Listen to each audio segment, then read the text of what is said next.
Good evening. Welcome to another episode of Cantinho Benfiquista podcast, episode 181, season 5, a revolving door.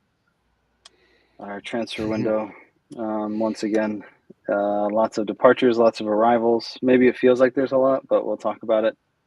As always, your host, I am Mike. I have with me Bill, and I have with me Oscar. Kenny and Jason are not available today. Jason might join a little bit later, but for now, you're stuck with the three of us. I'll start from left to right. Bill, welcome back. How are you? Not too bad. Solid 3 points. A little frustration in the second half, but good result over the weekend. So keeps the spirits high for now. Got across the line. Oscar, how are you? Hey guys, happy we got a win. Not sure if anything else is good, but right now, happy we got a win. All right, 3 points. That's important. Today we'll talk about Benfica 1, Estrela da Amadora 0, or Benfica 1, Estrela da Amadora 0. And then we'll dive into the transfer window. I feel like every day I wake up and I check my phone, and there's a new player who's linked with us. There's maybe another player or two that are linked with departing us. It seems wild to me, but we'll talk about that. For those of you who are tuning in live, don't forget to leave us your comments. Let us know what you're thinking. We'll drop a link in the comments as well. It'll pass across the bottom of the screen as well a little bit later on. You can jump in and join the podcast if you'd like with just audio, or you can join with video as well, and you can share your thoughts with us, how you're feeling about this beginning of the season and the transfer window, or anything else Benfica related if you'd like.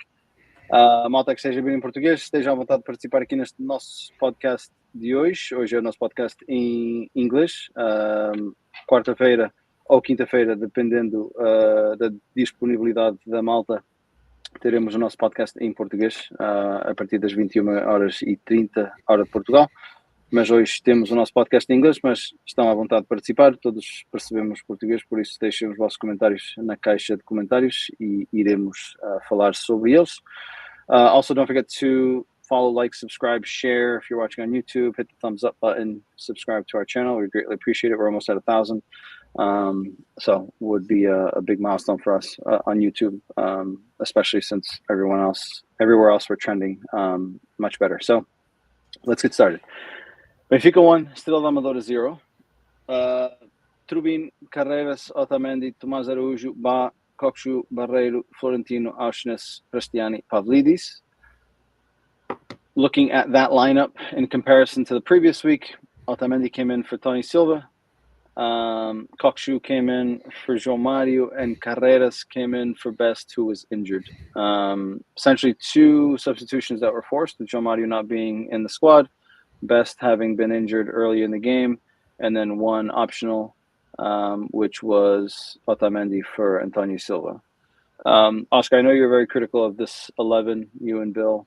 I almost had to put you guys in timeout in our group chat because you guys were arguing with each other.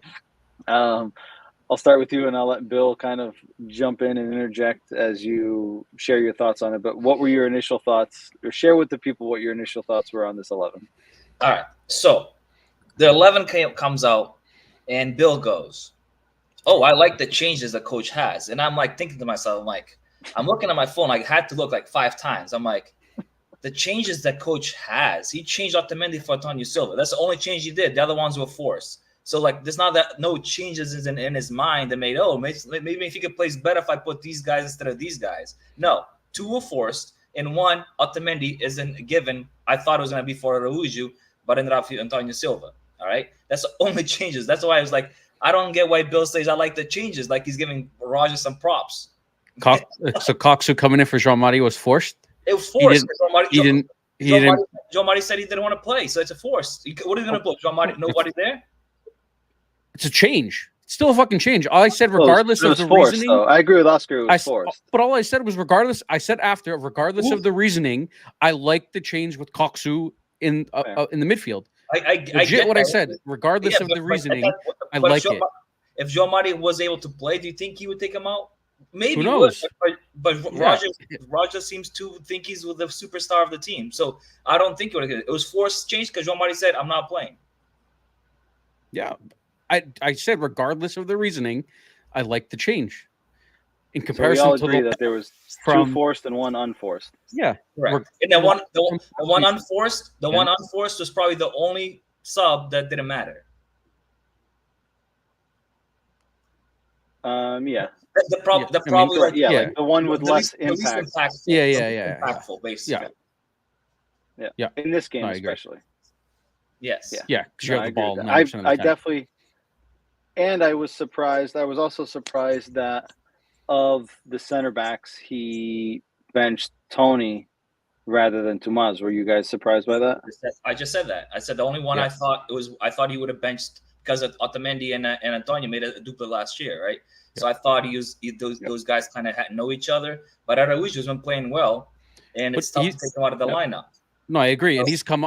The only thing I thought was, he's come off twice now with injuries prior to this weekend. He had come off the first 2 games, right? So I figured if Otamendi was going to get a shot, it was going to be because Tomas had picked up some type of injury lingering, but I guess not. Well, so we'll see what's there's I had seen rumors today. Again, I don't know how credible they are or not, but this aligns with something else that I had seen, which was if there's an adequate offer for Tonio Silva, which I had said this at the beginning of the transfer window.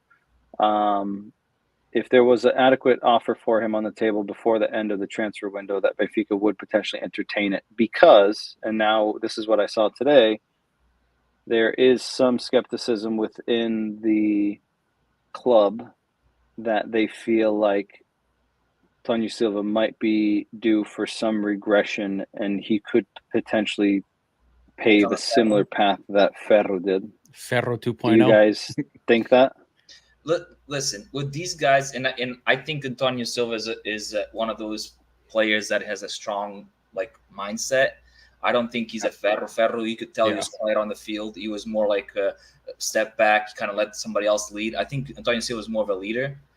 So if the coaching staff don't give him motivation or kind of support, we're behind you, let's keep going, he will fall into a Ferro footsteps. But I think if with a little bit of push, he's back to Ruben Dias kind of path. Yeah. And we just need to give him that support and not treat him like what we did to Morato. Morato right now is a player that I don't trust, and because of that path, because we didn't give him the confidence that he needed when he needed it the most, we didn't give it to him. We also saw Tony bounce back last year, right? Like he would have some sketchy performances and then would bounce back and put in some solid ones. Whereas Ferro, right, we're going to compare it to that, where it was just a snowball. Like once he had one bad performance, it was just like he couldn't figure it out. Whereas Tony last year had showed some bonehead moments last year. Right, but he was able to bounce back and at least put in decent, solid performances, and then overall season wasn't horrendous. Whereas Ferro, it was just snowball. I'd be curious to know if Antonio Silva's bounce back capabilities would be the same with someone like Tomas Araujo beside him, who's not as experienced, versus having someone like Otamendi beside him, who has a lot of experience. Different. So I wonder how that would play out. But again, those are just rumors. If I had to guess, if there's a potential for him to leave, I wouldn't be surprised if there's an 11th hour offer for him. But I guess time will tell. What are you going to say, Oscar? No, I'm just saying, Otamendi made probably more mistakes than he did last year. Correct. I agree. And I think Otamendi and Antonio Silva, there's two guys that I believe that can recover from mistakes and make themselves a little better, and not just go regress and go backwards like Ferro did. So I just think we need to give him confidence. Kid is young. He's 19 still, right? 20. I think something like 19 or 20. Yeah. So we can't just 20 the fucking Wolves and be like, now you're third or fourth option, because that's how you lose a player really quick. Yeah. But it's tough in this situation, right? Go ahead, Bill. No, I agree. Because you try, right, from a club perspective, if you have those doubts, you're trying to just capitalize on money at this point, right?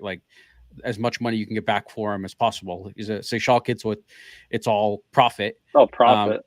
Right. So, but at the same time, you have to look at it from, which is a concern we'll talk about when we talk about the transfer market, from a playing perspective, right? And a roster build.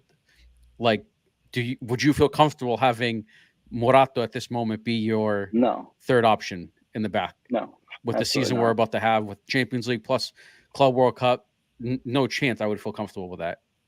Even just having 3 center backs, I think, is a huge risk, right? Even if you let Morato leave, well, you got 3 center backs. Your fourth would obviously be someone from the B team, right? But then you don't also. We have to also take in consideration Otamendi's got 1 million games on his legs in the last 12 months. Yes, like he doesn't stop. You got to expect at some point there's going to be a niggle. He's going to need a break. Hopefully not, but he's going to need a break at some point.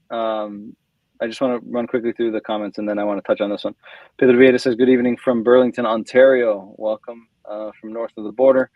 Gary B says, not impressed so far with the first 3 games. Pedro says, team is playing like last season. And he says, I'm wondering if Tony Silva will get a call from Martinez because he's not playing. I mean, he's been called a few times. He was at the Euro. He got scrap time in that game against, Georgia? Yeah, but we lost Pepe. Yeah. Correct. Fair. But, I would be surprised if Antonio starts. The way things are playing out right now, I would be willing – I don't think he's better, but I would bet that he starts someone like Inacio over Antonio Silva right now. But Inacio's not a center back. But he's a wing back, and I don't like that move. Well, Inacio plays in a back 3, so he's a center back. He's playing in a back 3. But I agree with you. I think Antonio Silva is better than Inacio, and it has nothing to do with what team he's playing for. But I wouldn't be surprised if he goes with an Inacio over Antonio Silva at this point. To start, yes. But I think Tony gets called no matter what. Yeah, what about Araújo? Araújo is Portuguese. He could be a surprise. I'd be shocked if he gets called up. Especially this one, because it's next week, right? I think they make the announcement. Because we play Friday, so they go next week. Yeah. So, I'd be surprised if he would get the call. But the question is, do you think he gets called up? I think he does. Right? He was in the call. He was in those calls before the Euros. He made the Euro. He was on the Euro team. Was Danilo at the Euro? Yeah. Yeah. So I wouldn't be surprised if it's Ruben Diaz and Danilo as center back. To start. Yeah. Starting, probably. But Danilo's not playing for PSG either. But that's true. Good point. Yeah. So again, gives more emphasis to the potential Inacio because he's playing and Tony's not. Are these games counting or are they just friendly? These are for, I think these are the Nations League or whatever. Nations League, I think, isn't it? Yeah. Yeah, okay. It might be for the Nations League. Okay. Yeah. So something to watch. Curious to see if he gets called up and if he does get in. What I'm scared of is Antonio Silva's gonna, because he's young and because he goes, my career, I need to play. If he's gonna be one of those guys, be like, let's just sell me. If I'm not gonna play, just let me go to a different club. And we'll touch on that in the next topic. But again, you're on that risk with everyone. Yeah, and I don't even want to elaborate on it. I'm going to leave that. I'm going to bookmark that for the next topic. But quickly, just get into the game here. So Benfica wins 1-0 against Estrela da Amadora. A game where I will say this, right? Every game has its own story. And I felt that in this game, Benfica created enough opportunities to score 2-3 goals. Easy, in my opinion. If you rewind a week ago, I don't feel like we created that many clear-cut chances against Casapia, and we scored 3 goals, right? So, I feel like we had more clear-cut opportunities and created more, although it wasn't like this, role compressor performance, and we were just constantly knocking at their door. But I felt like we had enough opportunities in this game to score more than we did, but we didn't. With that said, I thought we had a little bit more going forward. Still not enough for me, at least at home against Estrela da Amadora. Yes, the Coxu play gives us more. He gives us more vertical passing, more passing between the lines. He gives us more creativity. I don't think Cristiani's a guy that in the Eusebio Cup, he played 30 phenomenal minutes. But I think in the league, since the games have started, I don't think he's been able to even contribute 50% of what we thought we were going to get. Obviously, he's still young. It's still early. But I don't think he's really given us that fire that maybe we thought he was going to give us to start the season, at least especially at home against the Estrela da Amadoras and the Casapias of the world. And then I would say the other two pieces that I would highlight, and then I'll pass it to you guys, is Ba, I thought was fantastic. I mean, getting up and down that line, I think it's good to see him fit again. I think he's a guy that if he stays fit, he's going to be a huge piece to the puzzle for us. Question mark is he going to be able to stay fit? And on the other side, again, we talked about it last week when he came in for best, but Carreras, again, I thought had another solid performance. Again, defensively, he still hasn't been tested. I think away to Moreirense will be a little bit more of a challenge, smaller field, different type of opponent. So I think he'll have a different test in front of him, but I think it's pleasant to see, like, night and day. I feel like from an evolution perspective, he's progressed significantly from when we watched him last season, I felt like something as basic as, I just remember a game, I think it was a Taça Liga, where the guy bombed it cross field and it came, like, it was in the air forever. The header. And he literally just stood there and looked at it and, like, jumped and it bounced like 3 feet behind him. And we were like, what the fuck was that? So those will be my highlights, but I'll pass it to you, Oscar, and let you give us your thoughts on it. So I kind of I missed the first 15 minutes of the game, and then I went back and I watched those first 15 minutes of the game, and that's I'm more asked like I'm not seeing enough opportunities created. I'm not sure what's going on. We scored that goal that, to me, the goalkeeper should have done a lot more, right underneath his arms. Basically, it was a franco. Yep. And I'm like, and I'm not seeing a lot of opportunities. Like, I watched Porto's game, and I'm like, they're attacking, they're shooting at the goal. The goalie's making some good saves, or And I'm like, why are we not creating? We're playing at home against Estrela da Amadora. We're not creating chances or clear chances to score goals. A shot from outside the box that the goalkeeper just had to jump up and stop the ball, to me, is that not even a half chance. It's like those goals are like golazos. I agree. Correct, but it's like, for me, it's not a chance, like, it's not a clear-cut opportunity, but it's Benfica at least making the goalkeeper work, right? Something can come of that. So I agree with you. It's not like I expect them to score from that, but at least given how we've been playing, for me, it's like, all right, we're taking the shots on target. We're not just fucking passing side to side. Right. No, I totally get it. So it was shooting on net. At least we're getting some shots on target.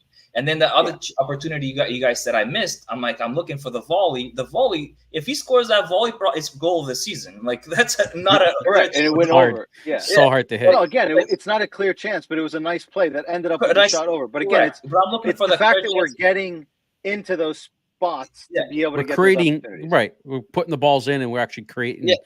Some type of opportunity. But when I was talking to you guys about it, I was like, I'm looking for the clear chance opportunities that Benfica usually creates at home. Sometimes 3-4 in a row. Like, shit, how the ball not go in? How the ball not go in? The only opportunities I legit thought there was clear chances was one with obviously Araújo's header from the dead ball. The goalie had an awesome save. The one with Thiago Gouveia kicked it in the goalie. I don't know how he saved that ball. It was hidden behind the defender, and he just tipped it with his nails to the side. Yeah.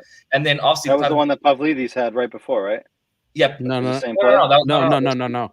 Pavlidis had the one where he took the ball in, and then the hit the goalkeeper, and back, and Gouveia shot it. There was 3, and then Carrera shot it, and then correct. But those are the only 3 chances. I'm like, okay, now I get what you're saying. We could have scored three goals. But those are for the whole game. That's nothing for against Estrela da Amadora at home. To me, that's not enough. Not enough. And that all happened in the second half. First half was we scored the goal, and then no more clear chances to score.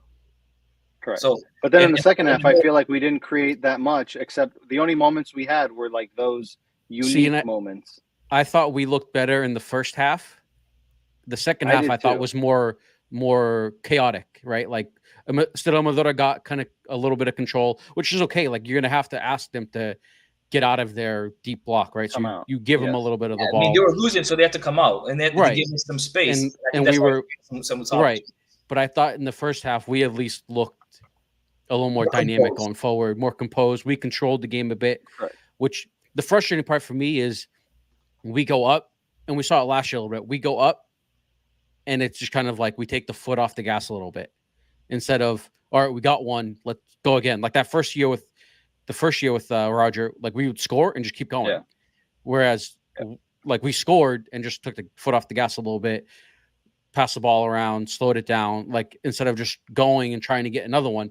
And we always complain about not being able to get an early one. We got an early one and still couldn't capitalize on having that early goal and being able to try to get a second to kind of relax a little bit and have the game like out of hand a bit for Estrela da Amadora, where we just scored and kind of chilled and took our time. And that's the frustrating part to me.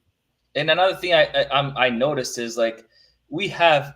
I think Pavlidis is a good striker. I think he's one of the assets of the team. Like one of the good, basically, the new guys that came in. One of the ones that stands out as one of the best. Right, that's going to give us more than we're used to. And I don't think not having guys that can get them the ball is frustrating. Yeah.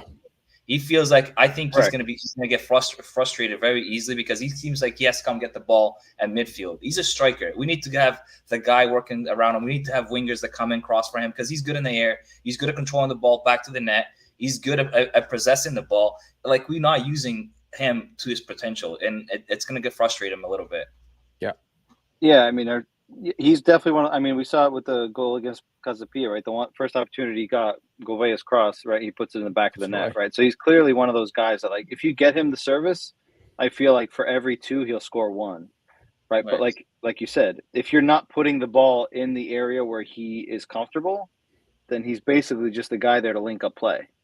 Yeah. Right. And like, and what I'm scared of, we're gonna have Di Maria on the right side. That's gonna be a definite. And Di Maria is not a guy that goes to the line and crosses the ball. He's the guy that comes into the middle and shoots with his left foot, right? Or he also makes those footed crosses in. So he's probably like our only hope. Or Carrera's getting down the line on the left hand side. Or Carrera's going down deep on the right side. But we didn't see enough of that against Estrela da Amadora at home. I agree. And then Ba got down the line a couple times, and Bill and I had talked about it also. But like his service wasn't great, right? So like when we get down the line, the service has to be good more often than not, or else again it's just useless. He would get the space, and it felt like everything was just low and driven, like what we saw last year, right? Because we didn't have like a aerial threat, right? Because we were essentially playing with Casper and Rafa, whereas this year we have Pavlidis, who's like he's a tall dude, he can get up and win a fucking header. Just loft the ball in, like put a ball in the air, give him an opportunity to go up and challenge and see if he can. And see if he can create something. And it just felt like every fucking opportunity Ba had to cross, it was just low and driven, or he was trying to cut it back. And just lob it up. You got to change it up every once in a while. Like it's easy to predict. Like if you just keep doing the same thing over and over, the defenders know, all right, it's low and driven. And you just got to change it up and give him a chance. Yeah, I agree. And I think with Ba when we had a Grimaldo, those low balls to coming across the back, it was Gonzalo Ramos could read those balls. I don't think Pavlidis is at that stage yet or comfortable to know exactly how they play, because Ramos used to cut into the near post to tap it in. And Pavlidis is more of a guy that's, hey, give me the ball in the air, I'll win it. Yeah. Just give it to me. And these guys are doing low crosses across the box, and it's not working right now. It's not working, and hopefully it gets fixed because it's getting frustrating to watch. But also with those, if you're going to pull those crosses back, it's important for you to have midfielders that can get into the box. That's right. The issue. And like Florentino isn't a guy that's going to get into the box. Barreiro against Estrela, I felt he was more free. He was getting at the edge of the box. He was wide. He had a couple. I think he's the one that played the cross to Kokshu on that volley, if I'm not mistaken. So I did like to see him. And at Mainz, he played more of a box-to-box. He was kind of free. He scored a couple goals at the edge of the box. So those pullback crosses are great, right? But like if your only option in the box is Pavlidis, who's going to be sitting at the edge of the six, and then you don't have any midfielders trailing to occupy that space at the edge of the box, again, as a defender, it's just like, I'm just going to fucking clean this up. I'm just sweep it up. There's no one that's trailing for that opportunity. So, again, 3 games in, it's been frustrating at times.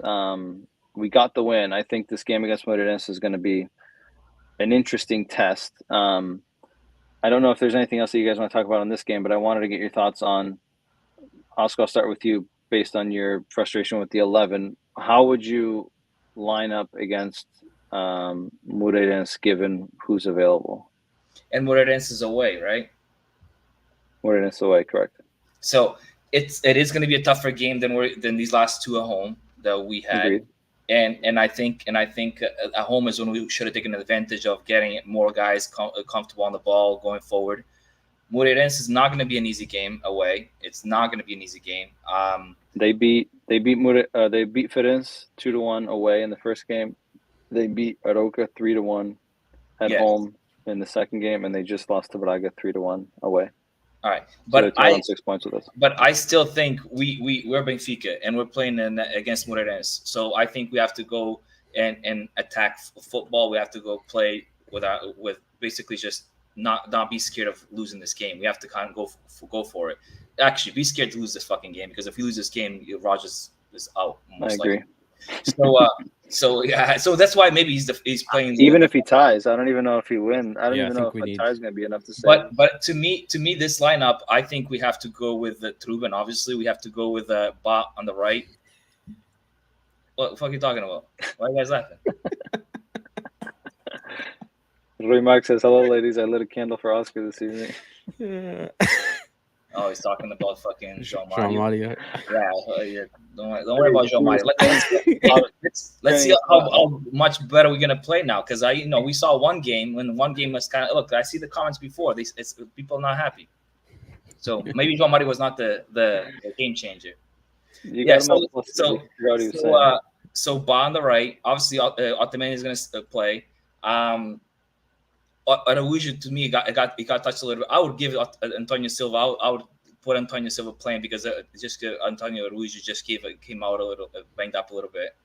Well, he didn't come out against Estrela. He had come out the previous two games. Two games. You would switch the center backs again.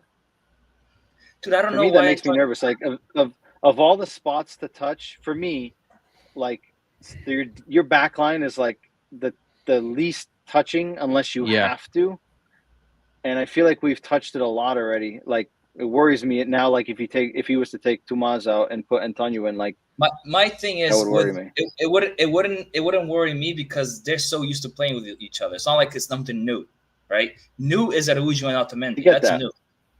Yes, right? That's new, because Otamendi just came back from 20 years away. And Araujo just started playing lineup, so that's new to me. To me, it'd be more of a threat if it's Araujo and Otamendi instead of Otamendi and Antonio Silva. Ba and Antonio Silva play there, so that they're familiar with each other. Otamendi and them three played together. Carreras played there last year a few games, so he's should be in more like used to playing with those guys. So to me, that's the four back that's the most common or the most used to playing with each other. So it's not a big threat to me, or like, oh shit, we're changing the lineup again. And then obviously I would go with one Trinco. I don't think we need another two Trincos, because that's what's slowing down the game. And in this case, I think Tino, just because he's the guy that's going to be winning the balls back. Coxu playing more forward. I would change the wing, because Goveda's not playing, and we don't, and so we have Di Maria on the right side. I'll put like the what's his name, the Rothsizer, whatever it is. I think on the left as a winger on the left, and Pavlidis and Coxu would be my two guys in the front. Who's playing with? Tino? And I forgot Auschwitz. Renato. I'll give Renato a shot to start. You would start him? Damn, I would. Dude, he looks sluggish. I wasn't. So I missed the last. Like I saw bits and pieces of the last 10 minutes. But I saw 10 minutes of him on the field, and I've read a lot of comments. I've seen pictures of people trying to say like he's fat. Although if you see pictures of him when he was training with Cedric and a few of the guys before he officially signed for Benfica, he's far from fat. But he just, and of course he needs match fitness, right? Practicing and being fit is two different things from having match fitness. But I just got the sense of like, he seemed very like tight. Like he didn't want to like do too much of a sprint in case something like fucking he seemed slow, like slow to react or something. Yeah. Like he didn't like, I don't know. He didn't look full comfortable. I don't know if he's ready to start yet. But then who do you have? Agree if he's fit.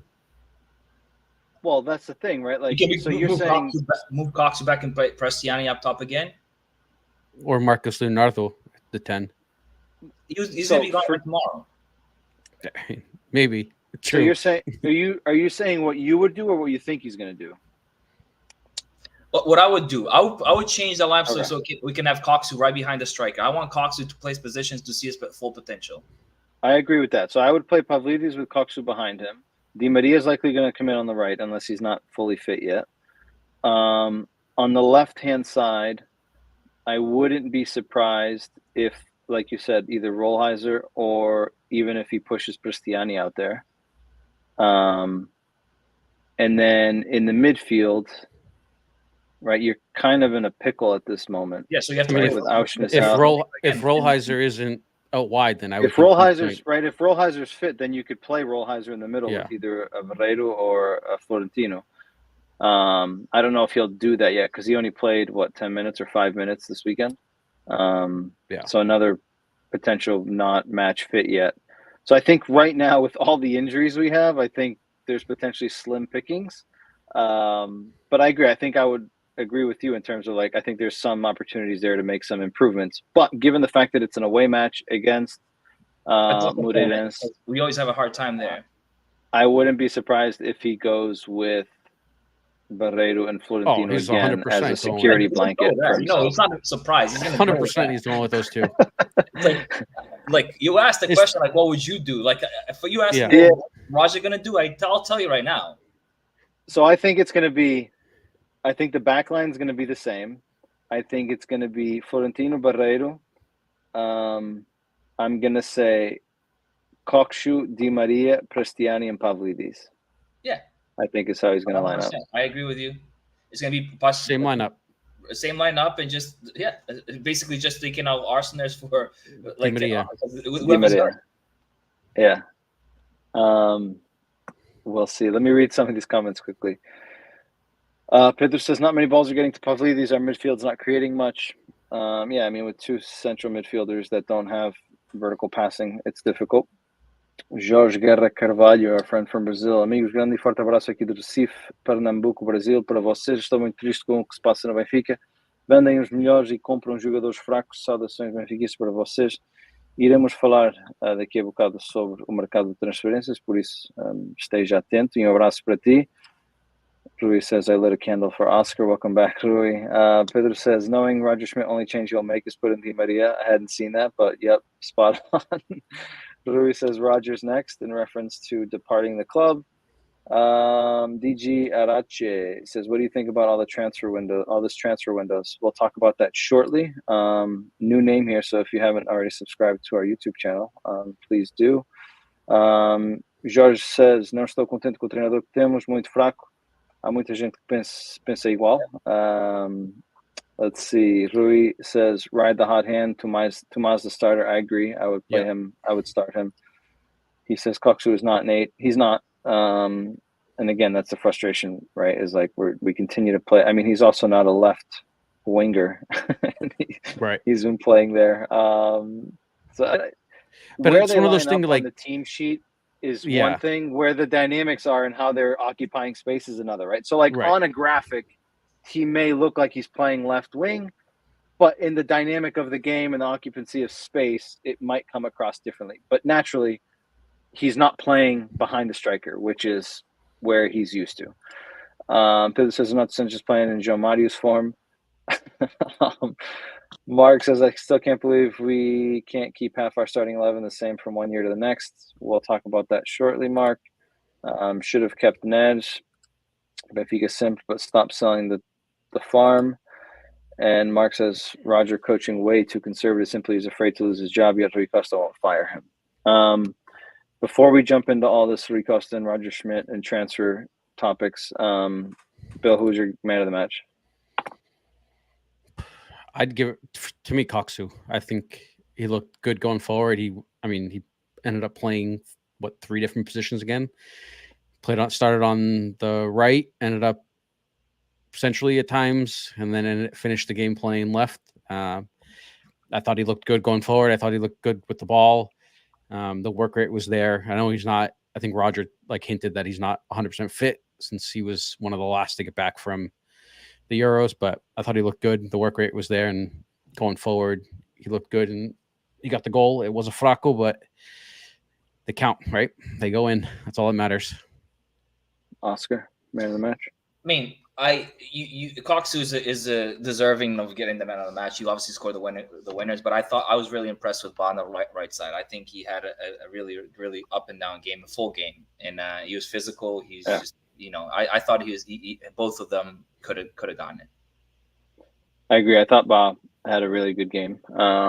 Again, Kokshu did as well, but Ba, like you said, there was a couple opportunities where, like, he tracked back, he got back, was able to poke it away. We were able to hit them in transition. So, again, I said this at the beginning. It's good to see him back and in form. I just hope that we can maintain him in form because risky. last year he was injured quite a lot. And now with our utility player injured too. Three. Dude, I saw a tweet. Auschwitz is our top of Urakus. Now he's hurt. Yeah, and then I saw a tweet. Who was his backup? Who was his backup during the preseason? It was Govea. Yeah. I saw a tweet that said where Mazaruju there. He played there against Inter last year. Dude, I saw a tweet that said we're one injury away from seeing Morato play left back. Left or right back? Left. Oh yes. Well, we're one injury. Yeah, with Carreras. Yeah. Because Carreras, if he gets hurt. Yeah, we're screwed. All right, let me see that. So Mark says, I've yet to really observe any chemistry from Auschwitz and Kosanuku or Kokshu. I mean, they don't play together, right? Like Auschwitz is either playing on the left and Kokshu is either playing a little bit further back. Chemistry you want to see is Auschwitz and Carreras. And I think they look correct. Good. So, yeah, I mean, it's tough to build chemistry, right? When Kokshu wasn't, I mean, he was in the starting 11 at the beginning of the season, then he kind of came out of it. So it's tough, right, to build that chemistry if you're not consistently playing, at least on the same side or playing in the midfield together. But, yeah, we'll see. Pedro says, I don't understand if João Mario, then we should have never sold Ned. It seems Ricosta has no plan. Ned left because he felt he was third choice, Di Maria and João Mario. And he said if João Mario is leaving, I meant. Well, João Mario was not meant to leave until the fans booed him. Correct. So, yeah. So the João Mario situation stems from last week with all the frustration, and I'm sure it carried over from last year because there was a lot of fans who shared their frustration about him last year as well. But I think it kind of boiled over this season. Thank you for the interactive Benfica therapy. No worries. Keep your comments coming. And I will leave I'll put a comment. I'll put a link shortly in the scrolling message at the bottom if you guys want to call in and give us your thoughts. They played together at Feyenoord, but again, they played in the center mid together at Feyenoord, right? So Freddie's playing out wide now, which is different. Benfica current state. So Oscar had talked about one of his worries of having an international manager was because of moving away from the farm system, blah blah blah blah blah, right? And that was one of the bullet points that Rui Costa had talked about in his campaign, right? Of having trust in our farm system, and I think to some extent we've had, right? Like we have youth players in our squad today. We had youth players in our squad last year. You know, he called up Tony. He gave him that preseason, which I don't think many people expected, if anyone. João Neves came up, right? So, like, we still have some youth in the squad. With that said, when it comes to transfers and departures, I would say this season specifically, it feels to me, and I'll open it up to you guys and those of you in the comments, is I feel like I can't understand what our game plan is with like who's coming and who's going, right? Like I think in most cases you can understand, okay, like we need a left back or we need a right back, right? We need a right back to replace Ba if he's injured, right? We needed a center midfielder, a strong center midfielder. We signed Barreiro in January on a free transfer. That was a good opportunity, right? We needed a striker because we felt like Artur wasn't giving us what we needed. We went and got Pavlidis. But then like you've got this guy that's coming in, his name is Mooney, the guy from Switzerland, who is going to be a $4 million loan with the obligation to buy for $15 million. Ned is left. João Mario is leaving, which is a unique situation. João Neves left. Right. And again, I just feel like every day there's a new player linked with us. Now they're saying that PSG's after Tomás Araújo, but they also asked about Antonio Silva. All right, so is there potential that they leave Marcos Leonardo potentially on his way out? Cabral sounds like we're still trying to place him. There's rumors that if Cabral and Marcos Leonardo leave, that we potentially go get one more player, a mobile striker. This Swiss kid is potentially someone that's going to come in and maybe just really play for the wings, right? Given Thiago Vea's out, Auschnitz is out, right? We're going to need potentially some reinforcements on the outside. I know that, and I'll pass it to you guys, but I know that it's typically easy to put the blame on the coach, but at this point, and I say this with a lot of difficulty because Rui Costa, for me, growing up, him and Thierry Henry were my football idols, independent of him being or not Benfiquista, and his best years were away from Benfica, but he was, for me, my favorite. So it's difficult for me to have to say that, but I just feel like we're seeing a situation today where, and maybe he surprises me, right? Maybe there is a plan. I'm just not seeing it. A lot of people aren't seeing it, and this pans out. But right now, I feel like we're seeing a situation where being a Benfiquista and being a man of the game isn't sufficient enough for you to manage a club of this dimension, right? Because I don't believe that Roger Schmidt is saying, hey, I want to sell our best players year after year, right? I don't believe that Roger Schmidt would have said, I don't count on João Neves, so let's get rid of him.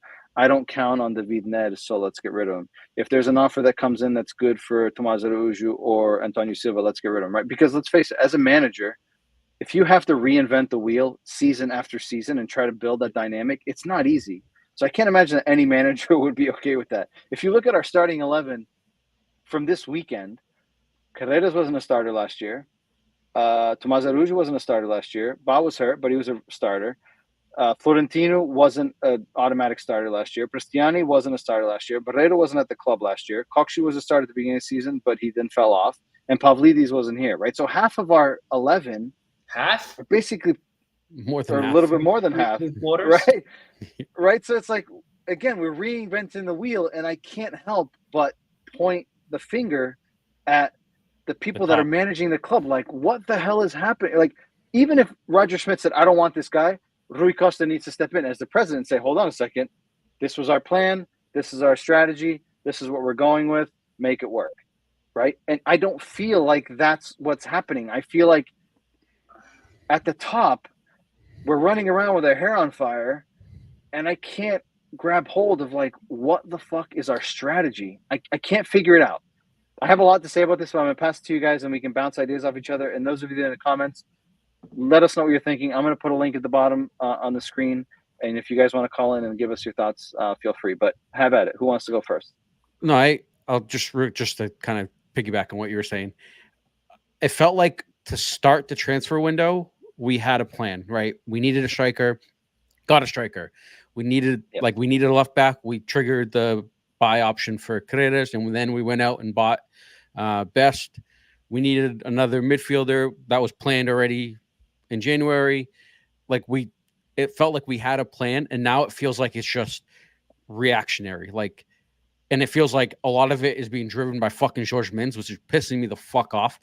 Jorge Mendes and Fabrizio Romano are my enemies now. Anytime I hear those two names, see them on Twitter, it just gives me heartburn. Because now it just feels like we're just reacting, right, to whatever the market is saying, and players coming in. And I mean, I've seen a bunch of tweets, and we've talked about it for years. The impact Jorge Mendes has in the transfer world is nuts. I saw a tweet the other day, and it was around Chelsea, but it was he moved one of his guys to Atletico Madrid from Chelsea, and then he took a guy from Jean Felix from Atletico Madrid to Chelsea. But then he needed one hand washes the other. He needed to move the guy that was at Atletico, who ended up going to Porto, but he was supposed to go to Chelsea, didn't go, so then he put him at Porto. He's the one dictating where for all these money fucking on top of that. Right, he's dictating where all these fucking transfers are going, and it's just and it feels like I know we got into bed with him, but we used Jorge Mendes a ton before, and it feels like now it's out of And control. we had stopped for a little while, and I feel right. like And right now it feels like it's out of control, and we can't like. It's either internally at the club can't like rein it in, or like he just has. I mean, he does have a ton of power. Like he does. We all know And that. to say like Amdouni isn't one of his players, and what right? the worst part is like when you you start seeing us linked with players, my first thought is I go check. Is this a George Mendes guy? Like, is he coming to then he's going to take someone else to go somewhere? Like, he's going to take someone from Benfica because he's given us this guy, and he's going to move another piece away. Like, it's frustrating to see that where it doesn't feel like we're dictating where our players go or what the like what our plan is. It feels like at this point we're just reacting to what George Mendes is kind of doing, and he's working behind the scenes with all this, and like it's just we're kind of just sitting here for the ride. And we're allowing it. That's the thing, right? Like he's not going to place players and sell players unless our leadership is allowing. And that's the frustrating part. We're just sitting. It feels like we're sitting back and just letting it happen. It could all change, right? Like if we get to the end of the month and Marcus Leonardo isn't gone, and we were able to place our Cabral, and like we were find someone for the right back, like a backup. I think like, okay, maybe it changes a bit, but right now it feels like whoever Mendes wants to move is moving, or like he's working in the back and we're just sitting back and like waiting for it to happen. And then we're going to react, and we're going to, someone in our Portuguese from the Portuguese podcast said it in the chat. We're going to end up in a situation where we're going to be going and buying another Cabral because we're reacting and it's the last minute and we need to find someone, and we're going to get stuck with another $25 million player that doesn't fit the system and doesn't work. And we're going to be back here again next year complaining about why we spent the money on so-and-so. Yeah, it's frustrating. It's super frustrating. Before you go, Oscar, I saw a tweet this morning that said o mercado de transferências do Benfica parece puto que está a jogar PlayStation e está a comprar jogadores à toa. Football manager. Legit. It's wild. Oscar. Look, you guys touched on most of the things I think that I agree with. I actually saw somebody today posted something about Porto. Like Benfica, everybody's talking about Benfica selling 4 players, but Porto has sold 7 and Sporting has sold 6. I saw that too. The only difference is Benfica is selling crucial players that matter. Players that like were on the nuclear of the team last year, and Porto is got rid of Ivan Nielsen, but that's probably the only one, and Chico Conceição, but that's only 2 players. And Conceição came in, but again, those aren't like focal players. Yes, right. So like, and then Sporting, I don't even know who they got rid of, but like they kept the nuclear players from last year, which makes them build on that, right? And that's why, like, I feel like we were on the verge of seeing Porto on a decline or hitting rock bottom. And like that, they snap the fingers and we reverse roles. Like Benfica's hitting fucking rock bottom, like it has no plan, and Porto with nobodies is doing their thing, like with a new president, new coach, and it looks like they didn't lose anything. And us, we have the same coach, same president, a lot of money that we got from previous transfers, and we look like we're hitting rock bottom. We can't hit one. We just hit the striker, and it's only 3 games in, so hopefully that stays that way. But like it feels like we have, like, a lot of people commented, it feels like it has no plan for this, has no plan, no backup, no, like, it feels like he's just throwing money and whatever sticks to come back to the club. And then sometimes, like Renato Sanchez right now is going to put somebody on the bench because he has a name. Right? Because he has a name. Otamendi is going to put somebody on the bench because he has a name. Di Maria is going to put somebody on the bench because he has a name. All right? We're playing with a bunch of World Cup players that have won the World Cup. They have statue. And Porto and Sporting are not. Porto and Sporting are killing everybody because they have a bunch of players that are all good, rounded players, and then none of them are prima donnas. You know? And that's what frustrated me, because I thought we had a clear opportunity to just basically kill those 2 teams out of, basically just annihilate them with what we had potentially with the financial status that we had. And it's worked out the opposite direction. We have our fans booing the players. We have players not happy leaving. We have players like that were crucial last year, like Antonio Silva, Morato, that was supposed to be one of our best players. We refused a bunch of offers. Not happy, not playing. We have Neres asked to leave. Rafa didn't want to stay. Neves supposedly wanted to stay, and then we got rid of him. João Mario asked us to leave. What's going on in our club? That's frustrating to see. I just don't. This is not Benfica that I learned to love, and I'm so sad to see Rui Costa failing, because I thought he was going to be the one guy that was going to bring Benfica up, and now I have to give credit to Vieira. The reason why Benfica did so well those years is because of Vieira. I don't give Rui Costa that credit anymore, because I thought Rui Costa in the back end was doing a lot of pull and helping Vieira, but now it's showing that he can't do it.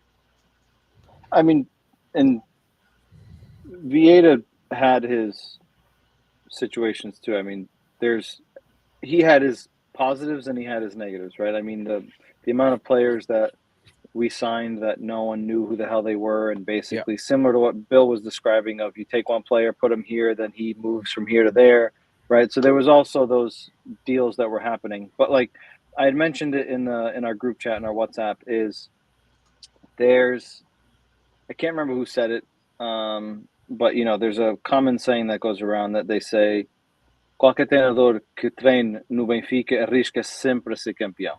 And that's true, right? In terms of the resources that Benfica has, in terms of the size of the club, you always have that potential of winning. You're more likely to win a campeonato than not, right? Just given the resources and the size of the club. With that said, I would say in the last 20 years, 24 years, let's just go back to 2000, you can add to that sentence and basically say that same coach that runs the risk of being a champion also runs the risk of burying his career after he becomes champion, right? Because the only manager, when we go back to 2000, the only manager that had managed to come in, win a title, fall off, and stay and settle the ship again and win again was Jorge Jesus. He won his first year, failed 2, if not 3 seasons, and then 2. He came back, built that foundation again. Then Rui Vitória came in, then Bruno Lage came in, right? And we've had a lot of coaches, right? We always say Benfica é um cemitério de treinadores. And the thing for me that's starting to become more and more clear, and I've said it over the last couple of years, is why is it that every manager that comes into Benfica, they come in and succeed, and we are unable to ride that wave and continue to succeed? Like, what is it that we are doing, right? And part of the problem is when you continuously get rid of your best players year after year, it's difficult, right? You can't build that consistency. And honestly, I think Benfica is worthy of a case study, because given the resources, given the size of our club, given the amount of coaches that we've had in the last 24 years, and some of those, again, some better, some worse, right? People say that Rui Vitória wasn't a good coach, but the fact of the matter is he came in and he won, right? But then it fell off. Bruno Lage came in, won. Second year, guns blazing, only lost 1 game in the first round of the Campeonato, and then there was another fall off, right? And then I will give even more emphasis to that, which is like we lost João Felix, right? Do we think Bruno Lage was the one that said, okay, we're going to sell João Felix, I don't want to bring in someone to replace him? Of course not, right? He would have wanted to bring in replacement, but we didn't. And that's, again, at the top. And a lot of the people that are still there today with Rui Costa are part of the team that was there with Luis Vieira, and people have criticized him that he didn't distance himself, and he could have distanced himself. Yeah, I think that's a lot of the frustration too with like the whole Rui out movement, right? Like everyone like is frustrated with. I think a lot of the frustration isn't necessarily at Rui. I think it's a lot of it is, well, Rui's there, but he kept everyone that was there before, right? Like there's no new blood. Whereas like Oscar mentioned, like Porto, right? Like Villas-Boas has no one left. Like no one from Pinto da Costa era is there. They're all gone. He brought in his own guys. Like it's all new and fresh. Whereas at Benfica, we just plugged and put in a new president, and the structure behind it is all the same guys. So they're running the same exact way we've had previously, and it's. But you figure, like, you know how Rui Costa did the Enzo deal? Like, he was like, I'm going to fucking hold my guns, and he's not going to go until somebody pays a clause. and he stood by it, and like everybody clapped for him. Like, you know what? Correct. It's 120 million. But now he's not doing that. Well, But why wouldn't he do that for Neves? But the thing That's is, what I'm trying to figure January, out. What changed? the January transfer window and the summer transfer window was very Correct, it's different. different.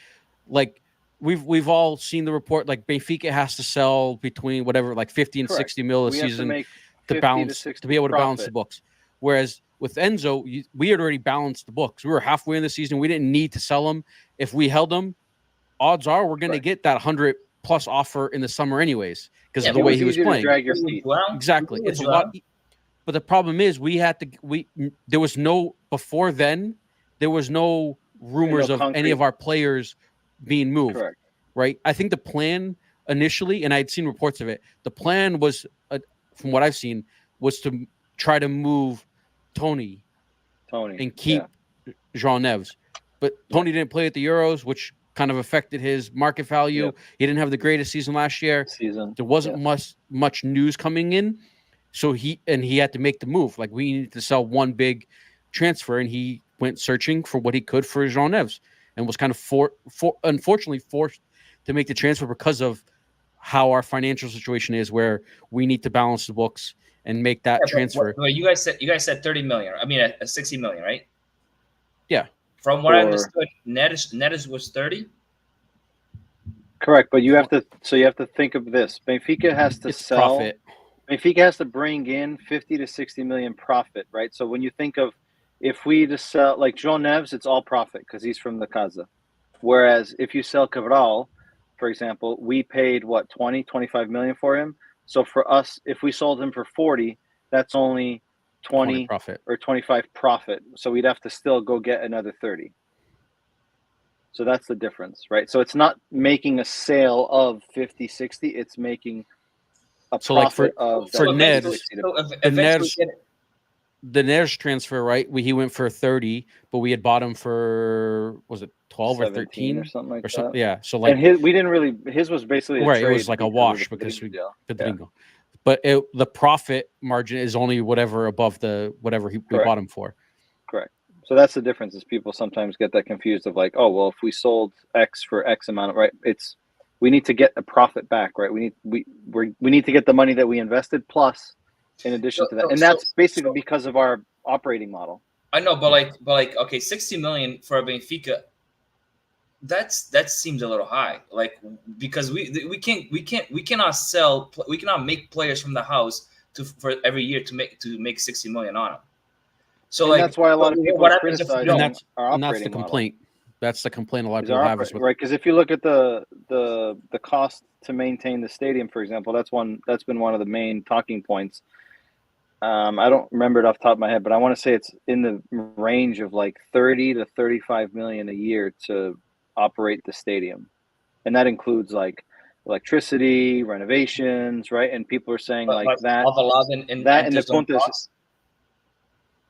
But that our cost of maintaining the stadium has increased substantially since like 2001 or 2021. What about right? And that's where people are. That's the same city. Those aren't numbers. Those numbers aren't. So I tried to do some research to see if I could find some data in terms of like what a standard operating cost is for a professional stadium, and those numbers aren't publicly accessible. Like clubs don't publicize that. The only number that I was able to find was an NFL stadium. I can't remember what team it was. Maybe Minnesota.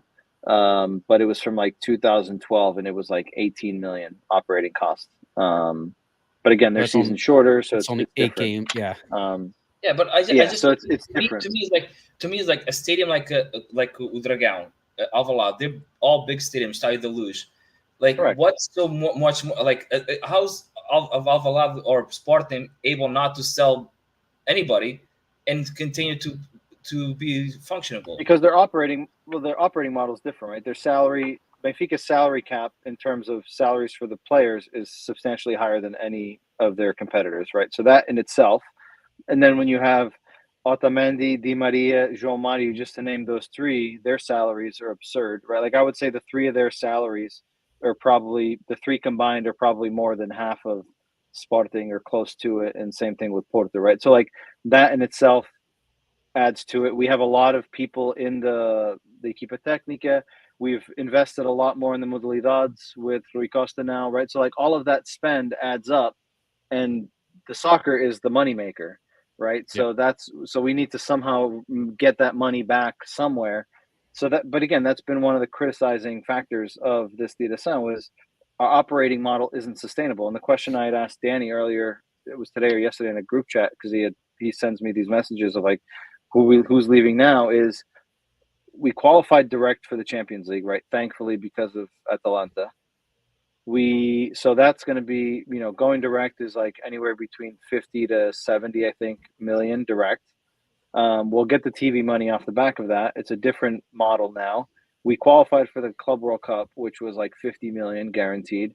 Had we not qualified for the Club World Cup and gone direct into the Champions League, what the fuck would we have done? Fire sale. It would have been like Lyon. The report came out like they told everyone they're up for sale. Every player. It would have been the same fucking thing. Like what would happen? Like and that's the thing. Like for some reason, something's not adding up for me. Like we've had big sales. I get our operating model. We spend a lot and we need to make back money.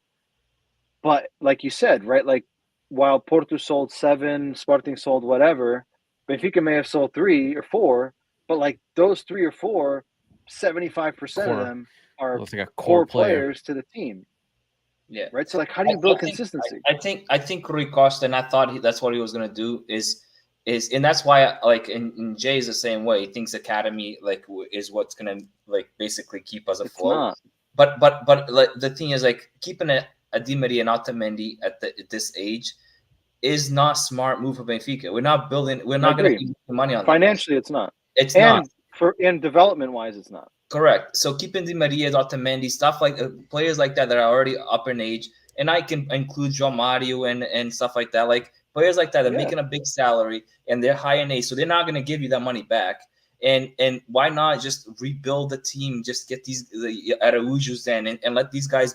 And it's not like we don't have talent in all those positions. We do. Like these guys. Like one thing I will give. Like we can give Rui credit on is like they've identified young, talented players like Prestiani, Sheldroups, like Coxu's super young still. Like they've identified players that have talent and they're young, and have acquired them, right? So like we have a young those base. Aren't our youth, right? So like we've had to invest in those, right? But you can't expect. But that's the thing is you can't expect 2 or 3 youth players to come through every season. Like it's not feasible. You're not going to get a big sell every season, and you can't. And I think a lot of people can't accept that, right? Like they think every year there's going to be someone that's going to come out of the Seychelles and it's going to be a 50, 60, 70 million. It's not always going to happen. So you need to invest in the Sheldroups and the Prestianis of the world because that also helps oil the machine. But unfortunately, there's a lot of people that think and have this vision in their head that Benfica can win and be competitive with just players from the Seychelles. It's not. There's no club in the world that does it. The only one that got close was those Barca teams. Barcelona, yeah. But that was a very short window. But that was a short window, and then even they had to then turn around and start buying like world-class players, and now we see where they're at. But that doesn't happen very often. Where you can, and we can't sustain that. We cannot. Benfica cannot sustain that. No if we continue, we are gonna get ourselves into ruins because we can't sustain that. Keeping players like that, at least 2 World Cup players in our squad, especially at that age with that salary, is not sustainable for a team like Benfica unless you're a champion every year, and we're not. We're not. So like we're not even playing to become champions. Yeah. So at this point, like renewing with Di Maria, bringing him back for a year, renewing back with Otamendi, bringing him back for another year. That to me is bad moves on Rui Costa. Bad moves on Rui. And Jay says here, academy sales is where Benfica makes most of their money. I would disagree, right? Like if we just look back, right? I mean, yes, we had Felix, we had João Neves, we had Gonçalo Ramos, but we also had Renato Sanchez. Renato Sanchez. We had Enzo. So, I mean, we've also had a few that we've acquired. Ruben Diaz, I forgot about him. Yeah, we have this is all profit, and that's a lot of money that went out. We had obviously we had the Witzels and the players like Ramirez. They had we paid decent money for them. Yeah. Yes. But I agree with it. coming from the Seychelles, I think. I mean, sometimes I watch the B team play, and a lot of those players, they see these young talent or young prospects coming from outside, and they don't play either. Like the Shradup, the Caspers, and all those guys. They don't. Casper played last year, but he was because everybody else was like we had no striker. But like they don't play either. But then we're paying them a big salary because we're bringing them in from outside. So like I sometimes I feel bad for those young players because why don't they give me a chance to go compete up there or at least get the same chance that those guys are getting from outside, and maybe I pin out like Neves did. You know what I mean? Like I thought the Rui Costa coming in would be doing a lot more of that. And if they don't pin now, listen, you don't lose a cent by giving them a try. Correct, because it's your guy. Yeah, but then the other side of that is you get the guys like Diogo Moreira, right? Chernobyl, who like, you know, they're ready to conquer the world, and now they're getting kicked around by no one wants them, right? So we've also had a handful of those situations that were, you know, they wanted to move on and thought they were ready to, you know, be the next best thing, and they ended up falling off. But I agree. I think that we need to find a balance. I'm curious to see what Rui Costa's interview is once the transfer window's closed, as he's done that every year since he took over the presidency. And I'm really curious to hear what his explanation is for this transfer window, because like I said, I can't seem to figure out his puzzle. Maybe there's an end game here that's going to make sense to us in a couple months, but I can't seem to figure it out at the moment, unfortunately, which is driving me nuts. Let me just read through some of these comments quickly. There's a few. Also, I wanted to. Mark reminds me here. I had made a note about it. I forgot. Rest in peace to Sven Goran Eriksson, one of the visionaries of Benfica in the 80s and the 90s. Brought a lot of changes. Manager who I don't remember. I mean, in his second passage, I was still young, but people spoke highly of him outside of Benfica as well, not just at the club, everywhere that he passed through. So it was crazy to see how Amazon released that documentary and a teaser of the documentary, and then within a couple of days, you know, he passes, which is crazy, but wanted to make sure that we mentioned him. Pedro Vieira says who's leaving, Cabral or Leonardo. It's possible that both of them leave it, but or neither. If neither leaves, then we're really fucked. Dude, Cabral, it feels like we've been trying all summer, and no one. Yeah, nothing just panned out. Corinthians offering us 500,000 for a loan fee, like, and then with like a 15 million option to buy. Yeah, so we're losing. I mean, I feel like we're going to lose money. We're paying 4 million loan fee for Mdouni, and here's Corinthians offering us 500,000 a box of M&Ms. We're going to lose money anything for Cabral, I think, regardless. We're going to have correct. Or if we can break even, but even if we can just lose if we have to lose a little bit, then he's not on a cheap salary either, right? So like if we have to move on from it, then we need to cut the rope. Max says André Almeida from Valencia possibly to Benfica. I've seen that pop up today. But that doesn't make sense to me. Like another potential transfer. Like we have so many guys in that midfield for two spots, right? We have and bring in another one, like, oh, it's a Ramadi replacement, but we don't need it. Yeah. We don't, and he's more of a number 10 than anything else. I'm just trying to see, was he He's a George Men's guy. No, he wasn't. He's a George Men's. But he was he's a George Men's. I was trying to see if he had ever gone through our academy, but he didn't. He was always at Vitoria's academy, and then he went in 2022 for 8 million to Valencia. Pedro says too many movements at the end of the transfer season. It is a lot of moving. Gary B says Rui is a failure. Pedro says Rui Costa has no plan. Too much flip flopping. Let's see who else we got. SLBS says we do have some good news. Romari leaving is net positive. I swear these guys only come in here to give you a headache, Oscar. 100%. I think Costa thought the team would step up this season. He bet all in on Roger Schmidt. I mean, is he betting all in? Like, I don't know. I think Rui Costa's re-election rides on Roger Schmidt right now. Oh, 100%. Oh, 100%. So he's all in with Roger. So No, but well, of course he's all in, right? Because they would have fired him if he wasn't all in. But like I Yeah. said last season, and I said in our group chat this week, and I'll continue to say it: if at any point Roger Schmidt gets fired during this season or at the end of this season, I'm of the opinion, again, as much as it pains me to say it, Rui Costa has to walk with him. Because if Roger Schmidt doesn't have conditions to continue at the club, Rui Costa, who is the leader of the club and put these conditions in place, clearly doesn't have the right conditions to continue either. Because, again, Roger Schmidt's not the one that's making the decisions on transfers. He's not the one that's deciding who's going to sell and who's going to come. We have a leader for that. So I do. This season's obviously going to be telling. And there's people that are like, I think he's going to lose the elections next year. If Benfica wins the Campeonato, I think he'll still win because I think there's going to be enough. I still think there's still enough people on his side. But if he loses, and it also depends on like who the candidates are, right? What's their project look like? Does it make sense? Or is it just some Joe Schmo that wants to run against him? And, people aren't going to buy into it. So there's a lot that's going to happen between now and October. Mark says, Benfica won the bronze medal, proud yet disgusted. Sad to say, but even Porto seems more organized this off season, and Porto is broke. This is true. Marcus for 40 million isn't a terrible deal. He hasn't sold me. Not sure that he's the answer to our problems. Again, I said it last year. I think it was a podcast with me and Bill.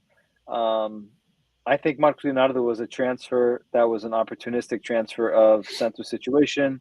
They needed to make money. He was a player that a good investment could potentially flip and make good money off of. And I think we're potentially seeing that. I don't know if he was actually a player that fit into the mold of what we were looking for. I think he was more of an opportunity from an investment. I don't disagree, but he's looked in the preseason. He looked good, which is he looked good, which is the frustrating part. Like he last year he showed glimpses of being able to score goals and look good at times. And this preseason he looked really good, and then all of a sudden turn around and now he's on the way out. Like, I mean, yes, it's not a horrible. We paid 18 million for him, and if you flip him for 40, I mean that might be not bad. Make that big investment, but either way, we're shipping people off. Mark says lots of injuries, international breaks on our squad too. I mean, we desperately need this international break for sure. Given all the injuries, we need some guys to recover. Rui, we need to put this in a frame. Amen. I agree with that point, Oscar, which was talking about Rui Costa and what you're disappointed of. But like here, we have an agreement between Rui and Oscar. This is the first, right? Market. It's a new season. It's a new them. Next week, he's gonna say, "I love João Mario." João Mario gets sold, and look at these two guys. Look at that! Like they're holding hands, skipping down the street, singing "Kumbaya." Seriously. SLBS says we have brought in some talent, but Alvaro Pavlidis seem to be solid. Best and not to questionable, potentially good signings. We haven't brought in anyone that I don't want in. Do you guys agree? I mean, I don't think that I can't think of one off the top of my head that we've signed and I'm like, terrible decision. This offseason. Do you? No, we had no fucking clue. Oh, this season. This summer. Yeah. I mean, I haven't seen enough from Best. Like he's had some games that looks decent, but I haven't seen enough. So obviously, all these guys I haven't seen enough to tell. Yeah, there's all of them are question marks. They look decent. Like Pavlidis, I think we've seen at least somewhat of enough to think that he's a good buy. Yeah, but we saw the same thing last year from Marcos Leonardo at the beginning. As soon as he came in, he had 3-4 games. I'm like, holy shit, we found a striker. Fair. And all of a sudden, what happened to the striker? We have Casper playing. Fair. That's fair. I can agree with you on that. Rui says because of selling the spine players. SLBS says Luis Fufia had best scouting team ever put together. I can easily put 20, 30 players list together, players that we loved. I just don't get this anti-Luis Fufia. I get it, right? Like, for me, the anti is more all the, right, we had stuff behind the 40, scenes. 50 players on loan that no one ever heard of, right? It was those deals that were happening in the background that were potentially leveraging his personal deals that were impacting. But in terms of like, since 2001, when he took over from Manuel Villarino, I mean, we mentioned a handful of them earlier in the podcast, right? The Witsels, the Ramirez, Di Maria, Aimad, right? Like we've had some big names and some big sales in his tenure. So again, I think he had positives and he had negatives, just like I feel like every president. Mike, I have a question for you. This is going to be a very, really tough question for you to answer, right? But I already know what you're going to ask me. What you know? Go. All right. Go. I think I know what you're going to ask. Pinto da Costa. Oh, no, that's not what I thought you were going. He was a Porto for 30 years? Whatever. 40 years. 40 years.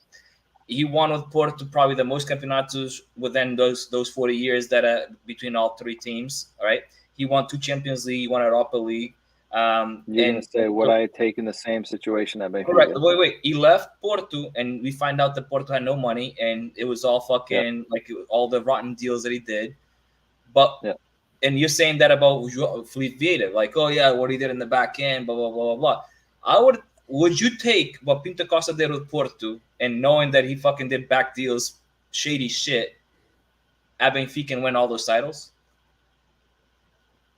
It's like a morality question over here.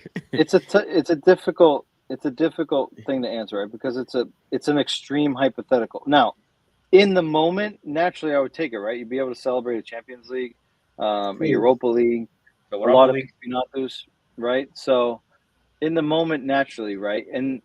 But now, if you ask Porto fans, right, like they're concerned for Porto's future because of everything. And yes, they celebrated those, but like those come and go, right? Like celebrating a campeonato comes and it goes, right? Yeah, but they had a Penta in there, which I know that. But what I'm saying is, Porto's now in a situation, and André Villas-Boas said it the other day, right? O Porto they have like 500 milhões, right? And like that's not going to happen overnight, right? And they're going to have to figure out deals.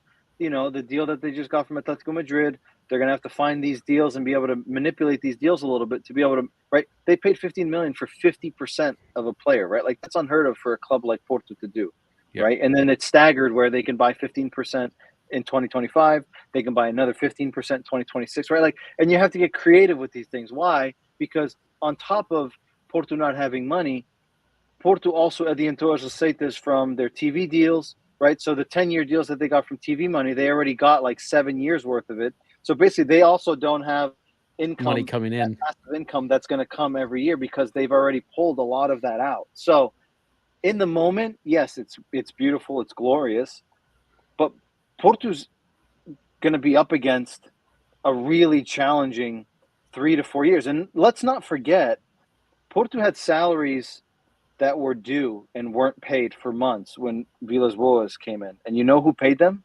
Him out of his pocket, or investors that are getting something off the back of this, right? So there's a lot of stuff that he's doing, and there's a lot of money that's getting injected from investors that he's trying to help keep this ship afloat. Is he going to succeed? Time will tell.